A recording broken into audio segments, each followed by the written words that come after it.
Okey, kita bertemu lagi. Saya Muhammad Amin. So, hari ni kita akan buat design menggunakan Bootstrap punya grid. Okey, sebelum saya mula untuk grid ni, saya nak implement iaitu container. So, container ni dia akan tambah margin di kiri dan kanan kita punya page lah. So, nanti kita punya content ni, dia akan duduk di bahagian tengah-tengah.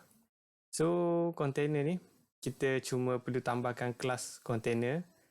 Jadi, dekat kita buka kod kita yang sebelum ni, saya akan tambah selepas body tu, div class equal to container. So, penutup dia saya letak di bawah sekali. Okey, sebelum inilah selepas form. Kira yang JavaScript punya library yang kita call ni, kita letak akhir sekali ya. So, content dalam ni kita ketengahkan.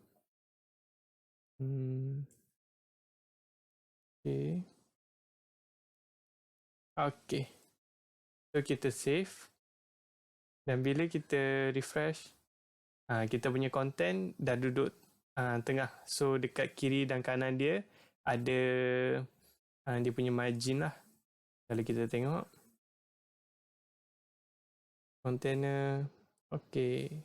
Dia tepi dia akan ada padding right, padding left, margin right dengan margin left. Okey. So, sekarang kita nak buat untuk grid. Okey, grid system.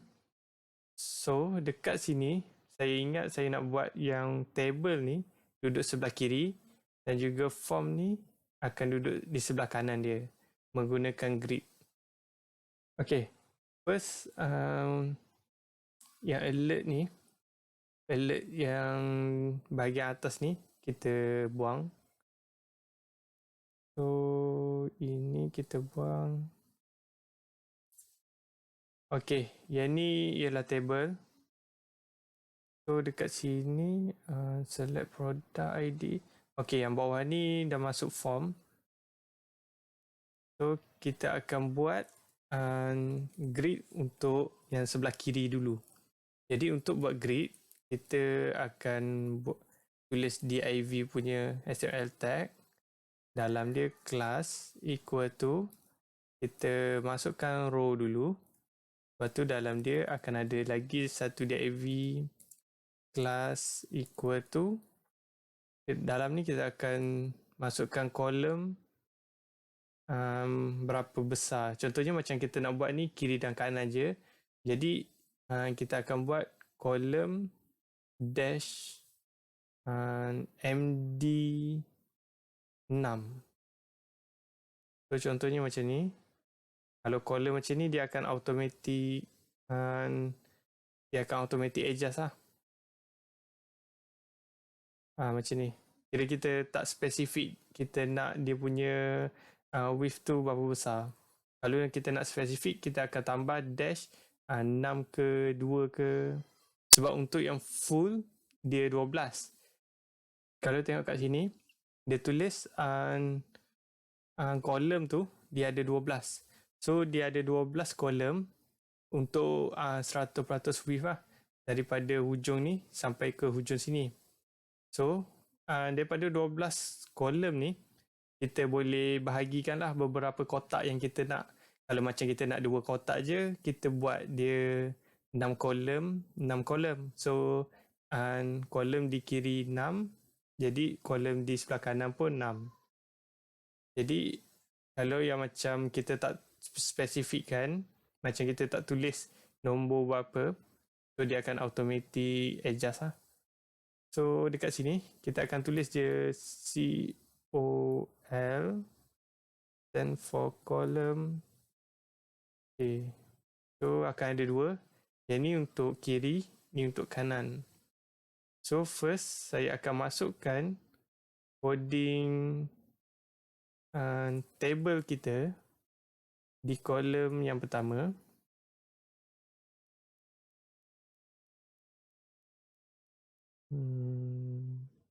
𝗕𝗵.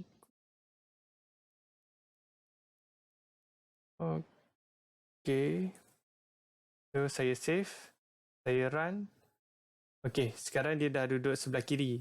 So sebelah kanan ni dia ada kosong. Jadi saya akan masukkan form ni di sebelah kanan. So saya copy kod untuk form. Saya cut. Okay, selepas tu kita letak ke dalam kolom yang kedua. Kita susun kita punya kod supaya nampak kemas. Atas ni kita boleh letak comment right column.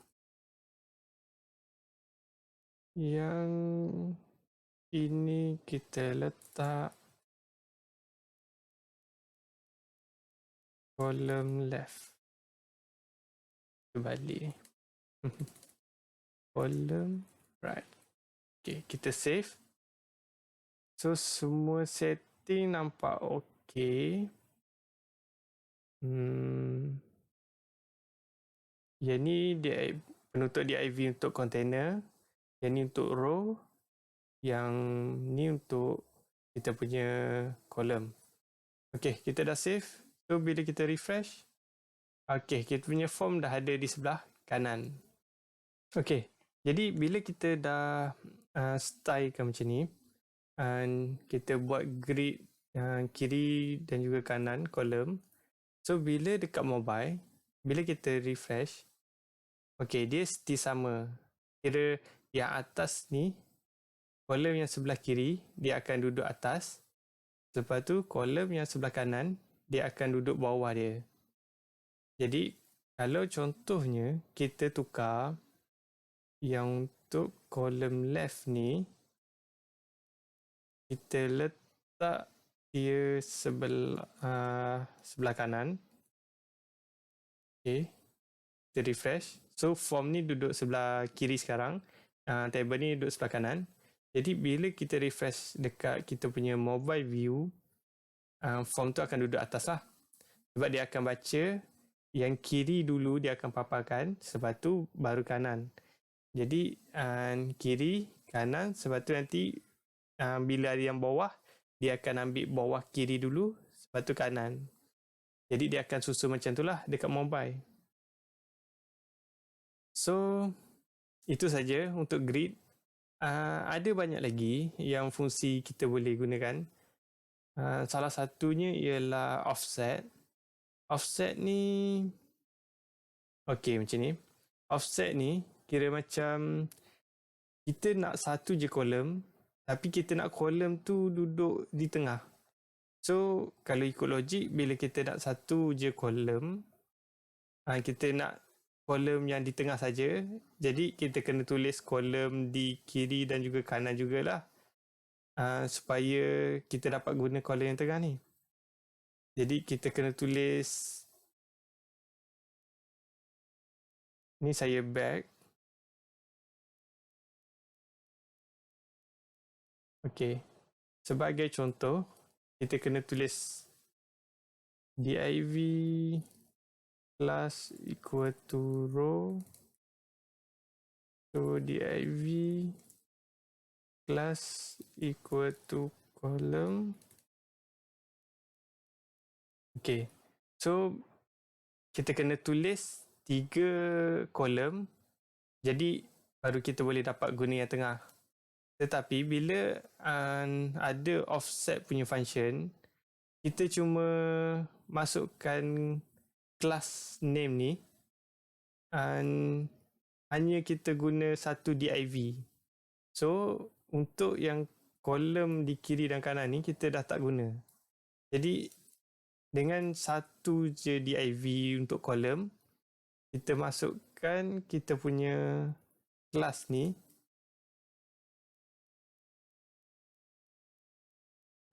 Kita tulis test. Okay, dekat sini kita refresh. So dia duduk kat tengah. Okay, jadi bila kita inspect, okay, kalau anda lihat yang test tu dia duduk kat tengah. So sebelah kiri dia ada bukan padding. Kalau tengok situ dia gunakan margin left untuk tolak kita punya div tu ke tengah. So dengan hanya satu div dan juga kita pakai class offset ni, kita dapat centerkan kita punya kolom kat tengah. Okay, so tu salah satulah cara dia. Kalau tengok dekat contoh ni, dia boleh buat macam yang tengah ni kita tak nak, kita boleh guna macam ni cara dia. Yang first kolom MD4, lepas tu yang sebelah kanan ni kita buat dia offset MD4. Jadi nanti dia akan tolak yang second column ni pergi ke hujung lah. Okay, so ini saja untuk grid.